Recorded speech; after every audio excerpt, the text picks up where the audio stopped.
안녕하세요, 캐부자입니다. 시청하시기 전에 구독하기, 좋아요 부탁드립니다. 네, 오늘은 BC주 부동산 협회에서 나온 최신 리포트를 한번 대략 살펴보도록 하고요.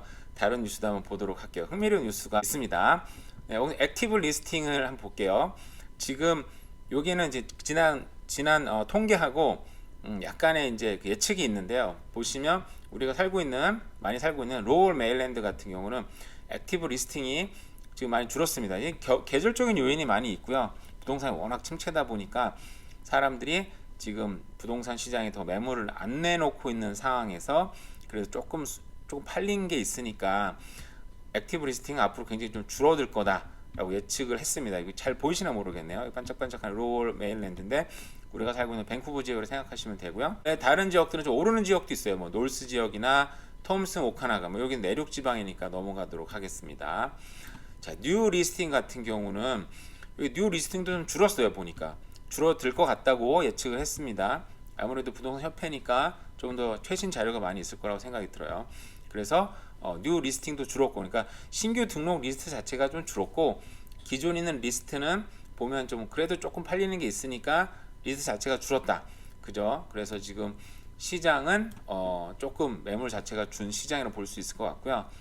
Sales by region인데요. 보시면 세일즈는 지금 좀 늘었습니다. 보면 로어 메일랜드는 여기에 예측하기를 지금 좀 올라가는 걸로 예측은 됐어요.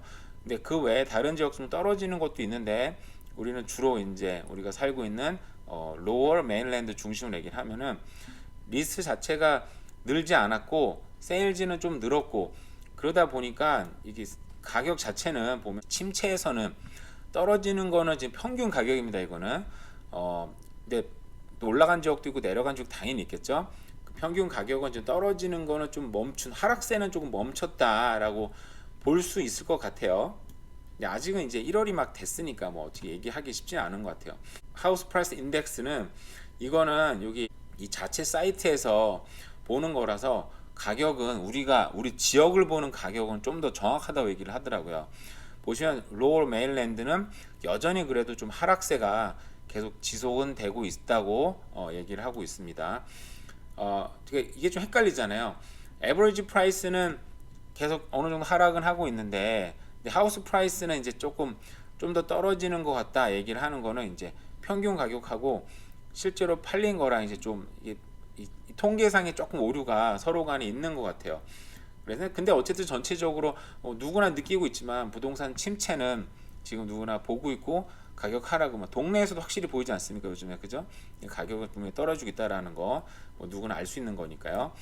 이거는 이제 세일스 액티브 리스팅인데 액티브 리스팅 자체도 조금 떨어지는 거를 예측을 하고 있습니다. 그러니까 세일즈는 그나마 좀 되고 있는 거죠. 조금 되고 있는데 워낙 신규 리스팅 자체가 없다 보니까 저런 게 지금 나타나고 있는 것 같아요. 컨스트럭션도 보시면 스타트도 지금 꽤 많이 있고 언더 컨스트럭션도 꽤 되고, 이게 뭐 컨스트럭션은 우리가 오늘 짓자 생각해서 딱 짓는 게 아니고 이 계획은 몇 년 전부터 하고 또 어플라이하고 허락받고 실제로 공사가 진척되는 거는 이게 사실 오래전부터 계획된 게 되다 보니까 최소한 몇 개월 전에 됐겠죠.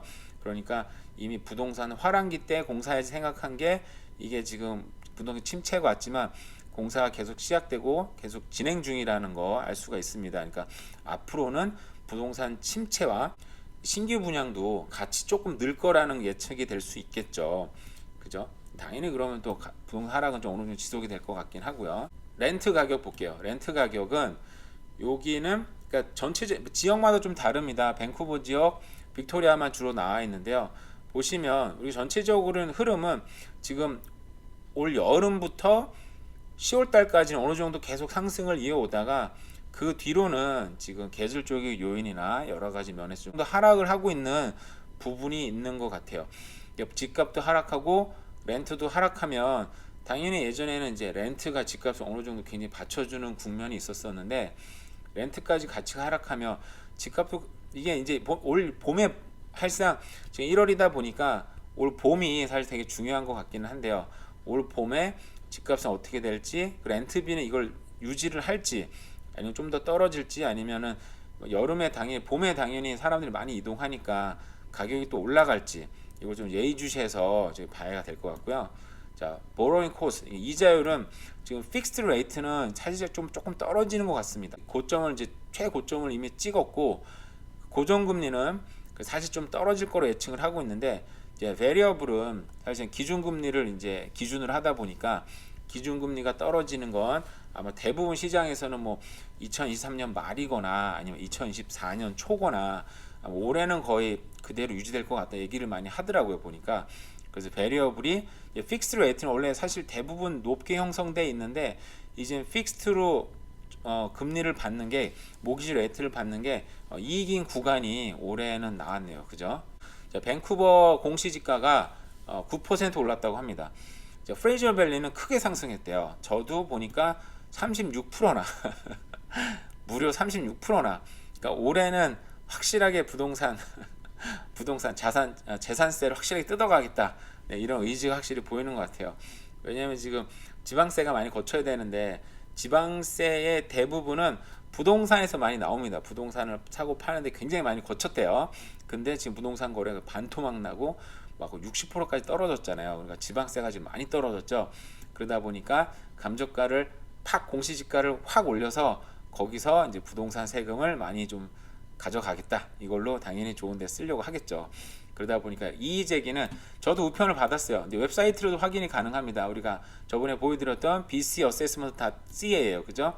근데 이의제기는 1월 말까지인데 이의제기를 하면은 당연히 집을 팔려고 하시는 분들은 감정가가 비싸면 그걸 근거로 해서 좀 비싸게 팔 수도 있고 떨어뜨린다고 해도 뭐 크게 떨어질 것 같지 않아요. 사실은 얘네들이 이의제기를 쉽게 받아줄 것 같지 않아서 그저 이게 쉽게 될 것 같지는 않고요. 감정가가 가장 많이 오른 곳은 평균이죠. 펜버튼이라는 곳이고요. 그 랭리 타운십, 핏메도 당연히 외곽 지역이 좀 많이 올랐어요. 그죠? 그러다 보니까 감정가도 많이 올랐고 거기에서는 또 많은 세금이 나올 텐데 BC 어세스먼트에 의하면 1등한 집이 제가 저번에 한번 보여드렸었는데 여기에 키칠라노 해변에 있는 요 집입니다. 이 집이 감정가로는 이게 얼마죠 도대체? 감정가로는 한 750억? 그냥 편하게 얘기해서 750억 정도 되는 집인 거예요. 근데 여기가 룰루레몬 창업자 집이래요.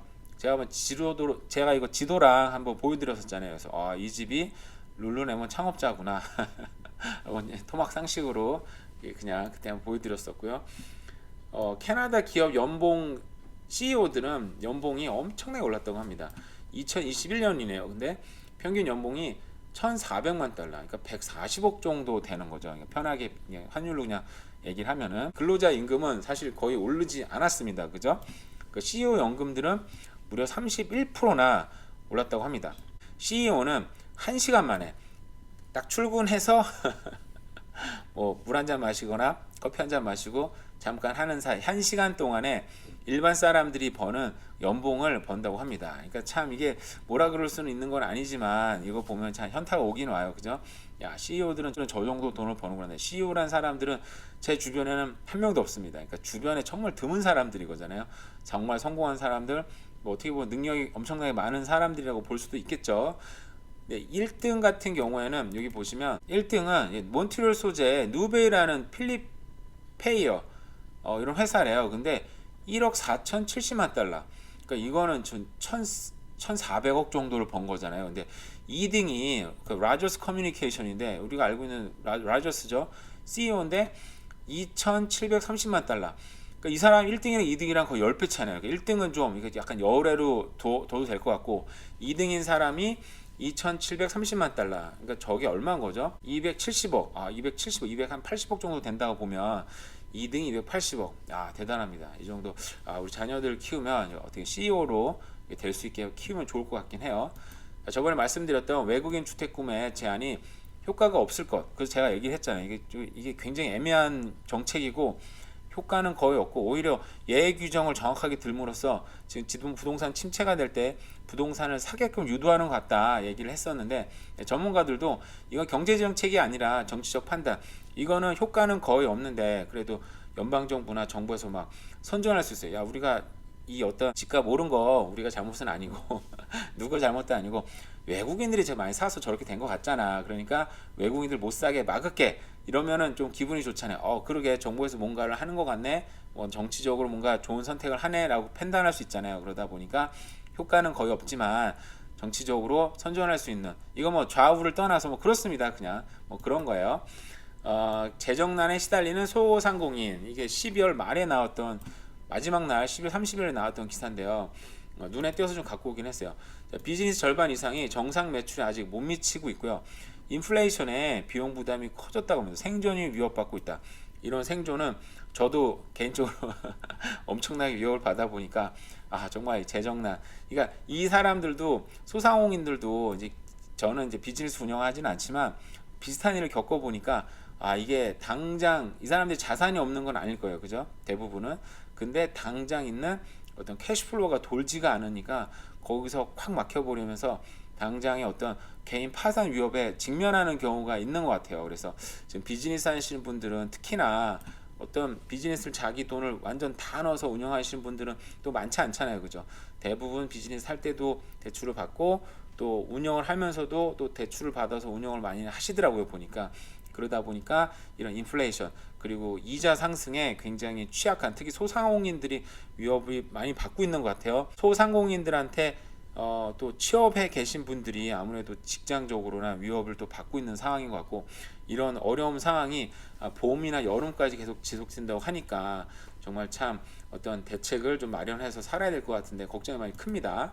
미국 같은 경우는요, 작년 11월 구인 건수가 지금 100만이 넘어요. 100만 건이 넘고 지금 이러다 보니까 구인 건수는 지금 사람이 너무너무 지금 미국도 없고 캐나다도 마찬가지고, 이러다 보니까 직장, 그러니까 이 취업 쪽에 아직 그 경기가 너무너무 이제 살아있다 보니까 금리를 낮춰야 되는데 이제 못 낮추고 계속 올리는 거죠. 금리는 올라가다 보니까 기업들은 좀 어려워지고, 이러다 보니까 진짜 아이러니한 것 같아요. 그러니까 한쪽에서는 직장 사람이 없어서 난리인데 한쪽에서 또 직장에 또 위협받고 있는 상황이라는 게 어떻게 보면 말이 안 되잖아요. 그죠? 실제로 일어나고 있고, 근데 물론 여기서 잘린 사람들이 또 다른 취업을 또 할 수는 있겠죠. 그죠? 근데 이제 그런 게 텀이 시간이 걸리고, 뭐 경력이라든지 한국 분들도 뭐 영어 문제라든지 그런 뭐 비자 문제라든지 여러 가지 걸려 있다 보니까 당장에 이제 생활이 어려워지는 분들도 생기고 있다, 이런 생각이 들어요. 그러다가 미국 연준은 한동안 고금리를 지속한다고, 이 기사는 이제 방금 나온 기사긴 해요.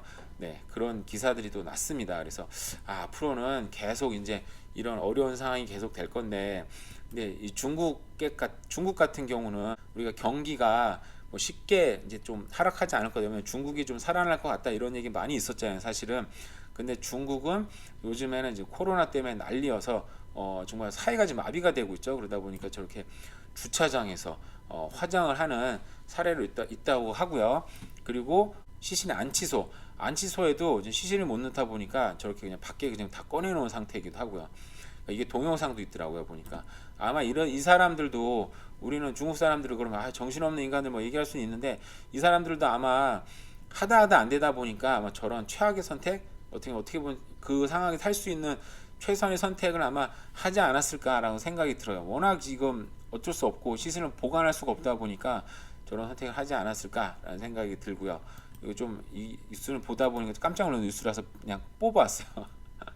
아니, 미국의 어떤 장례식장인데 유족의 동의 없이 시신을 절단을 해서 불법적으로 판매를 했다고 합니다. 이게 다른 나라가 아니고 미국이에요, 미국. 너무 놀랐어요. 미국도 이런 일이 있구나, 세상에.